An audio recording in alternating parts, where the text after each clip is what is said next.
जानलेवा बीमारी, इलाज का बिल भारी।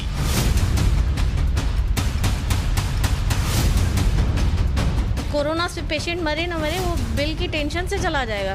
सीरियसली। ब्लड प्रेशर बढ़ाने वाला हॉस्पिटल बिल।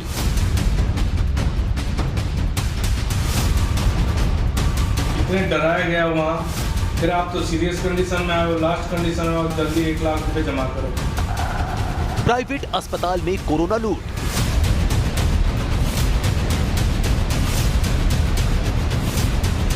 हमें करीबन 7 दिन का हमें 2.5 लाख रुपया चार्ज किया गया था। नमस्कार, आप देख रहे हैं न्यूज नेशन। आपके साथ मैं हूं सबीना तामंग देशमुख। दिल्ली में कोरोना के केस लगातार बढ़ रहे हैं, नए रिकॉर्ड्स कायम कर रहे हैं। सरकारी अस्पतालों में मरीजों के इलाज के लिए बेड की कमी पड़ रही है। जो समर्थ हैं वो इलाज के लिए कोई भी कीमत चुकाने के लिए तैयार हैं और इसी का फायदा दिल्ली एनसीआर के कई प्राइवेट अस्पताल उठा रहे हैं। जी हां, महामारी के इस दौर में मरीजों की इस मजबूरी में मुनाफे में तब्दील किया जा रहा है, यानी कि मरीजों के साथ हो रही है कोरोना लूट।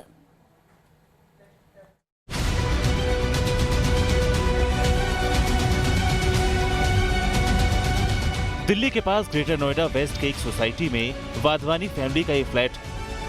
नवीन वाधवानी और उनकी पत्नी नीतू वाधवानी दोनों पिछले महीने कोरोना से संक्रमित हो गए। नीतू वाधवानी की हालत ज्यादा गंभीर थी, ऐसे में उन्हें नोएडा के एक प्राइवेट अस्पताल में भर्ती कराया गया। आज नीतू और नवीन दोनों कोरोना से ठीक हो चुके हैं, लेकिन 7 दिनों के इलाज के बाद अस्पताल ने डिस्चार्ज से पहले वाधवानी परिवार को 2.5 लाख का भारी भरकम बिल थमा दिया। ग्रेटर नोएडा वेस्ट में नवीन वाधवानी की फैमिली रहती है, अपने परिवार के साथ वो रहते हैं एक सोसाइटी में। नवीन जी, किस तरह की स्थिति रही, क्या कुछ रहा, क्या एक्सपीरियंस रहा उस वक्त? देखिए, मेरी पूरी फैमिली पॉजिटिव थी, बट मेरी वाइफ की ज़्यादा तबीयत ख़राब होने की वजह से उसे नज़दीकी प्राइवेट हॉस्पिटल में एडमिट करना पड़ा। क्या रहा आपका बिल? जो फैमिली रही एडमिट, कितना बिल बना, किस तरह, कहाँ लगा आपको कि ये ठीक नहीं? हमें करीबन 7 दिन का हमें 2.5 लाख रुपया चार्ज किया गया था और प्राइवेट हॉस्पिटल में जिसमें दवाइयाँ ही सिर्फ 70,000 की हैं। तो आई थिंक मुझे लगता है कि इस मामले पे कुछ करना चाहिए कि इतनी दवाइयाँ महंगी ना हो कि आम आदमी की रीच से ही बाहर। पत्नी नीतू वाधवानी बताती कि प्राइवेट अस्पताल में इलाज के दौरान हर वक्त मरीज बिल को लेकर तनाव में रहते हैं। 24 घंटे दिमाग में यही टेंशन रहती कि अस्पताल का बिल कितना हो गया होगा और कैसे इसे चुकाया जाएगा। तो काफ़ी लोग टेंशन में रहते थे, तो कुछ तो बिल का पहले से अनुमान लगा के चलते थे। कुछ ऐसे लोग भी थे जो कोरोना नेगेटिव नहीं होने के बावजूद भी सिर्फ इसलिए गए क्योंकि उनका बिल बहुत ज़्यादा हाई हो रहा था, जो उनकी पॉकेट से ज़्यादा था। तो आप समझ लीजिए ऐसे इंसान की जिसकी सैलरी अपनी 20-40,000 समथिंग हो, वो सिर्फ जीने के लिए 20,000 अपनी पूरी सैलरी एक दिन के रूम के रेंट के लिए लगा रहा होगा। मतलब बहुत बड़ी बात है ये। और आईसीयू में चले गए तो आप मान के चलिए 5 से 10 लाख कहीं नहीं जाना। कोरोना से पेशेंट मरे न मरे, वो बिल की टेंशन से चला जाएगा। सीरियसली। मुझे कोरोना हुआ था, मैंने वाधवानी परिवार की तरह नोएडा की रेणु शुक्ला की भी यही कहानी। कोरोना संक्रमित होने के बाद प्राइवेट हॉस्पिटल में भर्ती हुई, लेकिन महज 24 घंटे में इनसे 75,000 से ज्यादा रुपए वसूल लिए गए। मुझे कोरोना हुआ था, मैंने फोर्टिस हॉस्पिटल नोएडा में एडमिशन लिया था या एडमिट हुई थी। तो वहाँ पे 24 घंटे का बिल 78,000 रुपए बना दिया। कोई इंजेक्शन नहीं, कोई दवा नहीं, अनावश्यक खर्चे, ना कोई बात ना कोई चीज, बस तुम्हें आईसीयू में भर दिया गया क्योंकि उनको केवल ये दिखाना है कि नहीं तुम बहुत बीमार हो, जबकि ऐसा होता नहीं है। एक दिन के बाद में मैंने जिम्स में मुझे ट्रांसफर कराया गया मेरा। वहाँ पे मैं बिना कोई दवाई, बस गर्म पानी से मैं ठीक हो रही हूँ। प्राइवेट अस्पताल में कोरोना के नाम पर लूट की कहानी सिर्फ नोएडा की ही नहीं। 38 साल के धर्मेंद्र कुमार दिल्ली के रहने वाले। कोरोना के बाद ये भी प्राइवेट अस्पताल में भर्ती हुए, लेकिन वहां इलाज के नाम पर किस तरह इनके साथ लूट हुई, आप इन्हीं की जुबानी सुनी। प्राइवेट हॉस्पिटल में मैं जाते ही मेरे को इतने डराया गया वहाँ, फिर आप तो सीरियस कंडीशन में आए हो, लास्ट कंडीशन में आओ। जो भी मेरे नर्स गए थे मेरे साथ, उनको भी कहा कि आपके पेशेंट बहुत सीरियस है, आप जल्दी 1 लाख रुपए जमा करो। और मेरे को कह रहे 4 से 5 लाख रुपए आपके खर्चा होगा। 10 दिन में 14 दिन कह रहे थे रहने के लिए। मैंने कहा सर इतने चार्जेस है, मैं अफोर्ड नहीं कर पाऊंगा, मेरे को तो अभी बेटर फील हो रहा है। घर आया, मेरे 3,90,000 से 4 लाख करीब बिल आया था।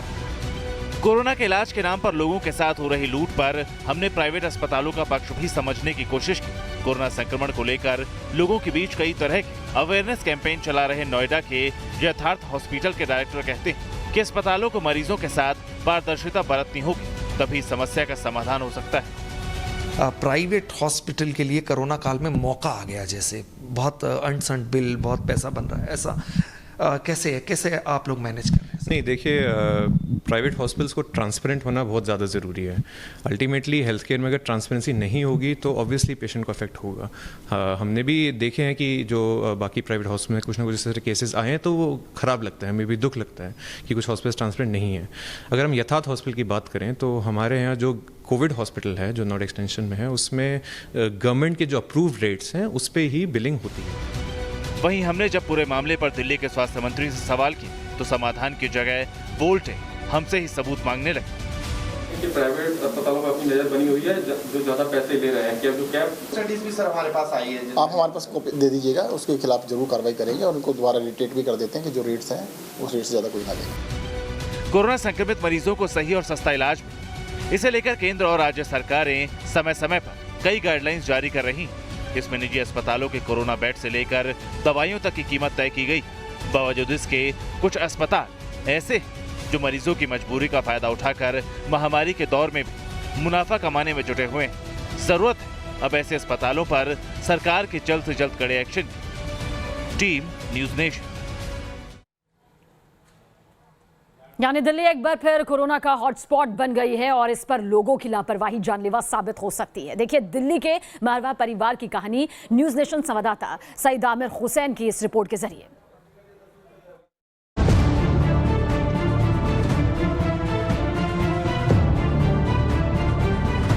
दिल्ली एक बार फिर कोरोना का हॉटस्पॉट बनती जा रही है। लॉकडाउन खुलने के बाद यहाँ के लोगों ने उन आदतों को घर में पीछे छोड़ दिया था जिसका अप्रैल और मई महीने में कड़ाई से पालन किया जाता था। कोरोना काल के दूसरे फेज में हम जी रहे हैं। दिल्ली में जिस तरह से कोरोना के मामले बढ़ते जा रहे हैं, 3,797 मामले 24 घंटे में कवर हुए, उसके साथ में करीब 99 लोगों ने अपनी जान गंवा दी। लेकिन लोगों ने किस तरह से अपने जीवन में बदलाव किया है, हम मारवा फैमिली में आ चुके हैं और मारवा फैमिली में आने का मकसद हमारा ये है कि हम ताकि ये समझ सकें कि एक फैमिली में क्या क्या बदलाव हो गए हैं। दिल्ली के मारवा परिवार में 6 सदस्य। पहले दूध से लेकर खाने के सामान को बहुत बेहतर तरीके से सैनिटाइज किया जाता था, लेकिन अब ऐसा करना थोड़ा मुश्किल हो चुका है। घर के किचन में क्या पहले जैसे जब लॉकडाउन हुआ था कोरोना के टाइम पे, क्या उसी तरह के बिहेवियर है या फिर हमने बहुत ज़्यादा इजी लेना शुरू कर दिया है? आकृति से जानना चाहेंगे कि क्या बदलाव आया पहले के चीज़ों में, आपकी चीज़ों में क्या बदलाव आया? पहले अब बहुत लॉकडाउन था तो सारी चीज़ें सैनिटाइज करी जाती थी, लेकिन अब धीरे धीरे देख रहे हैं हम रूटीन में आ रहे हैं, लेकिन कोरोना खत्म नहीं हुआ। पहले हर चीज़ को लाके सैनिटाइज किया जाता था। ये सैनिटाइजिंग, वेजिटेबल सैनिटाइजिंग, वो लिक्विड्स आ गए, बहुत कुछ आ गए, तो बहुत कुछ खरीदा गया। सब चीज़ें सैनिटाइज करी जाती थी। वेजिटेबल्स धूप में रखी जा रही हैं, दूध को बाहर रखा जा रहा है, बहुत कुछ होता था। बट विद टाइम जैसे जैसे लॉकडाउन खुला, फेज आउट हुआ, अब नॉर्मल रूटीन में आ गए हैं। ऑफिस जाना है उसकी जल्दी है, सब चीज़ों की जल्दी आ गई है, नॉर्मल रूटीन में आ रहे हैं। जिस तरह से रिस्ट्रिक्शंस थे, अब में कितना बदलाव है? बहुत बदलाव है। पहले हम हर चीज़ सैनिटाइज करते थे, अब नॉर्मल रूटीन में आ गए हैं, अब आदत हो गई है, तो इसलिए अब सब हो ही रहा है। परिवार के लोग भी मानते हैं कि पहले घर में मेहमानों का आना जाना नहीं था, लेकिन अब आना जाना भी शुरू हो चुका है और गिफ्ट्स भी आने लगे। मेड मेरे पास फुल टाइम थी तो मेरे को इतनी दिक्कत नहीं आई, पर जो पार्ट टाइम आती थी हमने शुरू में तो उसे मना किया, उसको हम पेमेंट भी देते रहे, लेकिन फिर वही था कि ऑफिस के साथ सब चीज़ें मैनेज करना मुश्किल हो रहा था तो मेड को भी बुलाया। केमिस्ट की दुकान पे गई हूँ। केमिस्ट की दुकान पे पहले एक डिस्टेंस में खड़े होते थे, पता चलता था कि हाँ हमको डिस्टेंस मेंटेन करना है, लेकिन अब अगर हम डिस्टेंस में खड़े हो रहे हैं तो बाकी लोग जाके आगे चले जाते हैं, इसलिए फिर हम भी सोचते हैं कि अब जब है ही नहीं तो हम भी आगे चले जाते हैं। मारवा परिवार के लोग कहते हैं कि बाजारों की भीड़ इन दिनों डरा रही है। ऐसे में इस परिवार ने एक बार फिर सरकार से लॉकडाउन लगाने की मांग की। घर में जो गृह मंत्री होती हैं वो महिला ही होती हैं। मैम, आपको क्या लगता है, क्या बदलाव आया इस पूरे 4 महीने में, और अब जिस तरह से लॉकडाउन खत्म हुआ, तमाम रिलीफ मिली? बड़े केयरफुल थे और काफ़ी हद तक अपने आप को संभाल के रखे हुए थे सब। आपको क्या लगता है सरकार को क्या करना चाहिए? बीइंग अ वुमेन और एक घर चला रही हैं आपको क्या लगता है सरकार को क्या करना चाहिए? लॉकडाउन लगाना चाहिए। जो बेसिक जैसे जो इफेक्टेड मार्केट्स हैं, सिनेमा हॉल्स हैं, जहाँ से ज़्यादा फैल रहा है, तो ये चीज़ें बंद करनी चाहिए। दोबारा बंद करनी चाहिए? बिल्कुल। अच्छा, ये चीज़ें बंद होनी चाहिए। मार्केट में आपने क्या महसूस किया? आप मार्केट बाजार जाती? हमने सुना है मार्केट में कि बहुत ज़्यादा लोग, सोशल डिस्टेंसिंग तो ख़त्म होती जा रही है लोगों की, शायद इसी वजह से ज़्यादा फैल रहा है। हमने घरों में भी देखा कि लोगों ने अपने बर्ताव में बड़े बदलाव कर दिए हैं, लेकिन थोड़ा सा होशियार हो जाइए, क्योंकि अभी कोरोना खत्म नहीं हुआ है, ना ही हमारे पास कोई वैक्सीन है और ना ही इसका प्रॉपर कोई इलाज है। वीडियो जर्नलिस्ट मनोज कुमार के साथ सैयद आमिर हुसैन, न्यूज़ नेशन, दिल्ली। और नोएडा के सोम परिवार का जिक्र करें तो उनकी कहानी भी दिल्ली के मारवाह परिवार से कुछ जुदा नहीं है। यहाँ भी पहले घर में लोग सब्जियों से लेकर दूध के पैकेट्स तक गर्म पानी में धोते थे, घर में भी मास्क पहनकर ये लोग रहते थे, लेकिन आज कढ़ाई गुल है और लापरवाही फुल है।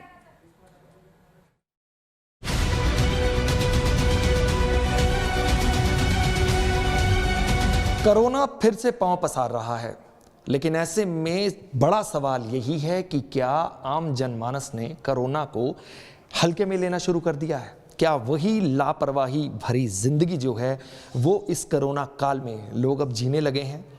आखिर क्या बदलाव आया है वो जानते हैं।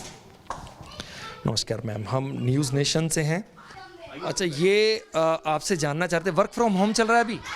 जी, वर्क फ्रॉम होम चल रहा है। अनलॉक है, बाहर आना जाना लोगों का शुरू हुआ है, क्या बदलाव आया? क्या यह लापरवाही भरी जिंदगी जो है, जो पहले वाली थी, वो जीनी शुरू हो गई एकदम? क्योंकि मास्क हम देख रहे हैं पूरी परिवार में किसी ने भी लगाया, या सोशल डिस्टेंसिंग दिखाई दे तो नहीं रही कुछ। घर के अंदर क्या सोशल डिस्टेंसिंग, और वैसे तो हम रोज़मर्रा के पहले से थोड़ा सा ईजीनेस हो गई है पहले के रेस्पेक्ट में। जैसे हम पहले रहते थे सोशल डिस्टेंसिंग के कवर करते हुए, मास्क लगा के रहते थे घर में भी। आपका ऑफिस कहाँ से चल रहा है? घर वर्क फ्रॉम होम से ऑफिस जाना होता है? नहीं सर, अब तो मेरा जो ऑफिस जाना ही पड़ता है। मैं यहाँ से रेगुलर नोएडा से ओखला जाता हूँ।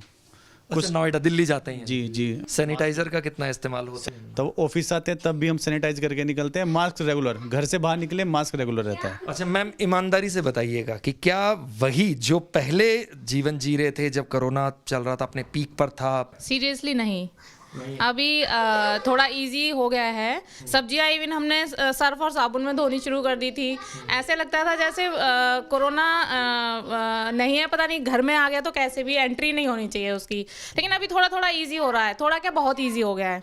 लगता है कि फिर दोबारा उसी मोड में जाना चाहिए, उतनी ही ध्यान करना चाहिए, उतनी ही प्रिकॉशन यूज करने चाहिए? बिल्कुल बिल्कुल लेने चाहिए, क्योंकि हमें पता है डर इन द सेंस कि पहले ये था कि डर इतना था और कोरोना इतना था, अब कोरोना शायद इतना हो गया और डर हो गया इतना। ये तो सबके साथ ही हो गया है। इवन सोसाइटी में भी हम लोग देखते हैं बच्चे बिना मास्क के खेल रहे होते हैं। थोड़ा हो या ज़्यादा हो, लेकिन बदलाव जो है वो आया ज़रूर है। और कोरोना जो कल तक भूत बना था, कल तक बहुत ज़्यादा सावधानियाँ बरती जा रही थी, उसको लेकर कहीं ना कहीं लापरवाही ढील। वीडियो जर्नलिस्ट संदीप सिंह के साथ सूरज अरोड़ा, न्यूज़ नेशन, नोएडा।